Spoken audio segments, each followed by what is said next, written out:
আমি সেই মানুষটি যে ভেতরে ভেতরে ভেঙে গেছি বহুবার, কিন্তু বাইরে থেকে কখনো কাউকে কিছু টের পেতে দিইনি। নিজেকে সামলে রাখার অভিনয় আমি এতটাই নিখুঁতভাবে শিখে ফেলেছি যে আমার কষ্টটাও এখন লুকিয়ে রাখতে কোনো কষ্ট হয় না।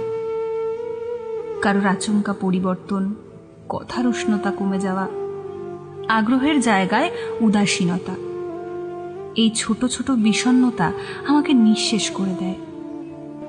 কারোর আছি বলাটা যখন ছিলামে রূপ নেয়, তখন আমি আর নিজেকে চিনতে পারি না। অথচ আমি কখনো কারোর কাছ থেকে খুব বেশি কিছু চাইনি, শুধু একটু স্থির থাকার জায়গা চেয়েছিলাম। আমার ভেতরে এক ধরনের নীরব ঝড় আছে, যা প্রতিদিন আমাকে ভাসিয়ে নিয়ে যায়।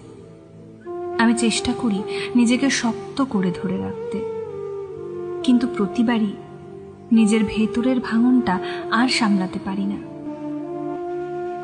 আমি চাই কেউ একজন পাশে থাকুক, যে বুঝবে আমার ভেতরের এই অসমাপ্ত যুদ্ধগুলো। আমি জানি আমি সাধারণ নই। আমার অনুভব, আমার প্রত্যাশা, আমার রাগ সবই হয়তো একটু বেশি, কিন্তু আমি প্রত্যেক দিন নিজেকে বদলে ফেলার চেষ্টা করি, তবুও কিছু বদলায় না।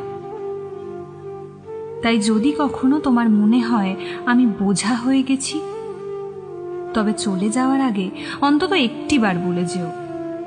হুট করে ফেলে রেখে গেলে আমি হয়তো আর নিজেকে গুছিয়ে তুলতে পারবো না।